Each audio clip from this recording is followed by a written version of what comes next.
നമസ്കാരം. സംസ്ഥാനത്ത് ഇന്ന് പരക്കെ മഴയ്ക്ക് സാധ്യത. ഇന്ന് 4 ജില്ലകളിലാണ് യെല്ലോ അലർട്ട് പ്രഖ്യാപിച്ചിരിക്കുന്നത്.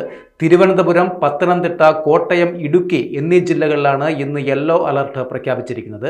ഇടിമിന്നലോടുകൂടിയ ശക്തമായ മഴയ്ക്കാണ് സാധ്യതയുള്ളത്. ഇന്ന് രാത്രിയോടെ ബംഗാൾ ഉൾക്കടലിൽ ന്യൂനമർദ്ദം രൂപപ്പെടുവാൻ സാധ്യതയുമുണ്ട്. ഇതാണ് ശക്തമായ മഴയ്ക്ക് കാരണമായിരിക്കുന്നത്. ശക്തമായ ഇടിമിന്നലിന് സാധ്യതയുണ്ട്. അതിനുവേണ്ടിയുള്ള മുൻകരുതലുകൾ ഇവയൊക്കെയാണ്.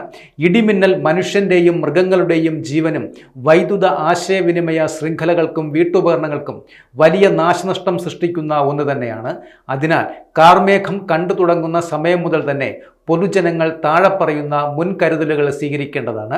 ഇടിമിന്നൽ ദൃശ്യമാകണം എന്നില്ലാത്തതിനാൽ ജാഗ്രതയിൽ വീഴ്ചയും വരുത്തുവാൻ പാടില്ല. കെട്ടിടത്തിനുള്ളിൽ അഭയം തേടുക. ഇടിമിന്നലിൻ്റെ ആദ്യ ലക്ഷണം കണ്ടുകഴിഞ്ഞാൽ ഉടൻ തന്നെ സുരക്ഷിതമായ കെട്ടിടത്തിനുള്ളിലേക്ക് മാറുക എന്നതാണ് ഏറ്റവും അനുയോജ്യമായ രീതി. തുറസായ സ്ഥലങ്ങളിൽ തുടരുന്നത് അപകട സാധ്യത വർദ്ധിപ്പിക്കുകയും ചെയ്യും.